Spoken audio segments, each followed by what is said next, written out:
for whatever reason. The mountain people hate betrayal.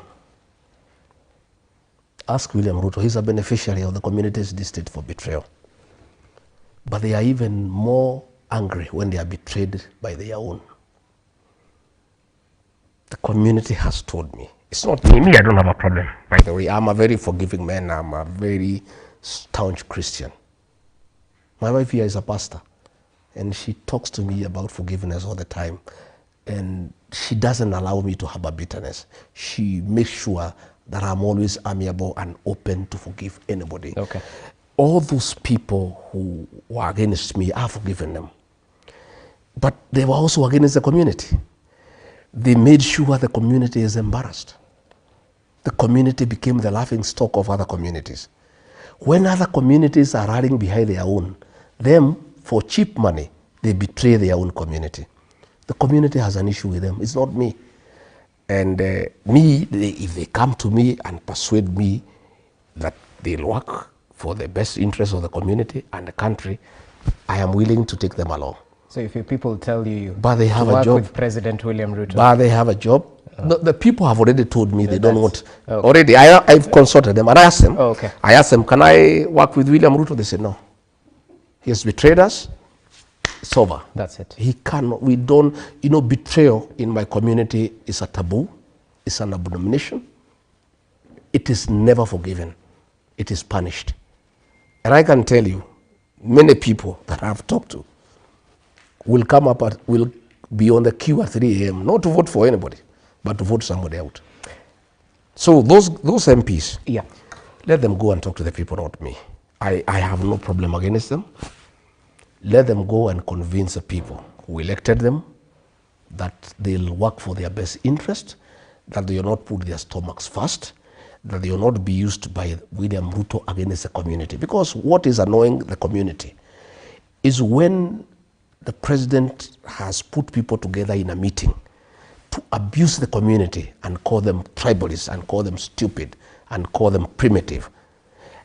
Members of parliament and senate from our area normally clap for him. Our people are very bitter because of that one.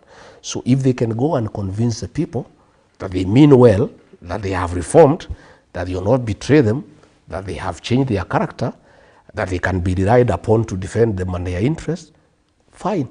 Yesterday I was in Meru. Mother Kome is being fought by the president. The senator is not speaking.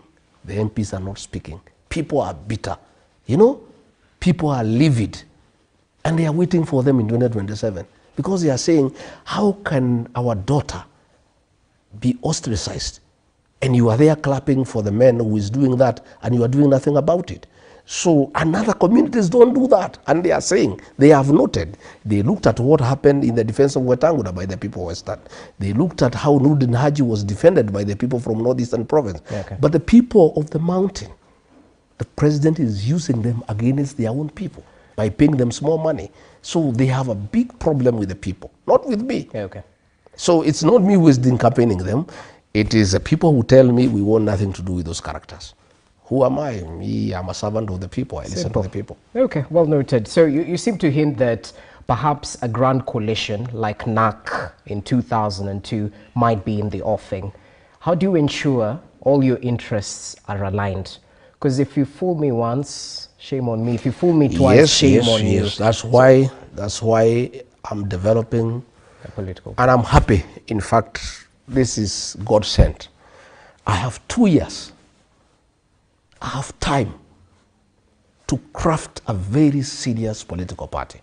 And by the way, I do admire Raila Odinga and ODM.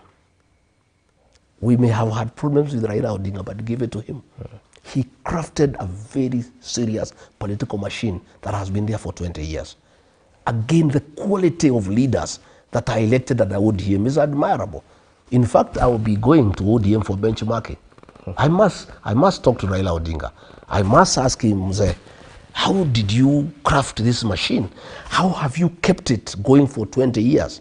You know, ODM is admirable. So I have 2 years to craft a very serious political machine.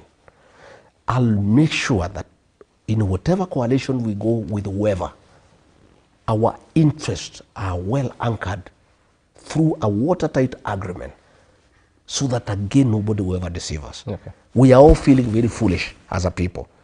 In fact, one of the burden that I carry that is very heavy on me, that sometimes weighs me down, is just how foolish I feel at times. That I was deceived by Ruto because he was a Christian, he came with the Bible, I believed him. I never even asked we sign anything. I was so naive, I was so trusting. I sometimes it weighs me down, I cry at night. How foolish could I have been? And I'm a student of political science. But we say once bitten, twice shy. This time we'll be careful. I have very serious elders who advise me. I have very serious former civil servants who advise me.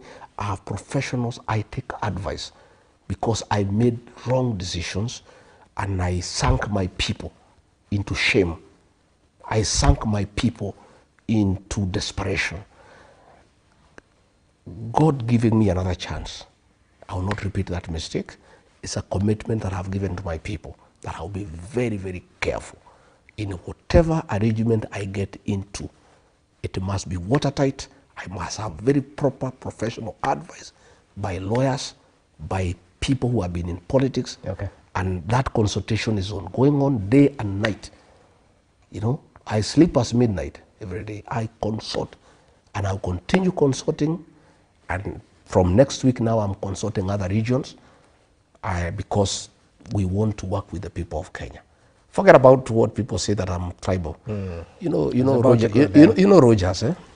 And don't say politics is local. Politics is local. Let me tell you. How do you go to organize your neighbor's house when yours is in disorder? You first organize your house, your wife, your children, you make sure you are talking the same language, then you go and visit the neighbor. But you cannot leave your house, your wife is sleeping in a different bedroom, your children are not talking to each other, then you are going to the neighbor to tell them how they should stay together as a family. So I needed first to put my house in order. That's what a clever politician does. And I have done that successfully. Okay. Now that I have completed the unity of my people, and by the way, the President tried to divide Mount Kenya East and West. I stopped him and I will never allow him. It will never happen. And that is why Embu is a no-go zone for him. And that is Mount Kenya East. You know, he sends condolence messages there, they are rejected. And that is Mount Kenya East because the mountain people are clever and they know their strength is their unity. So now that I have more or less completed 98% uniting my people to speak the same language, to have a single political party that is strong, now we are reaching out to other Kenyans, like-minded Kenyans, so that we can work together. Do you think you will shake off that regional tag, that tribalist tag? I don't need to shake it because it's not a bad tag. It's an identity.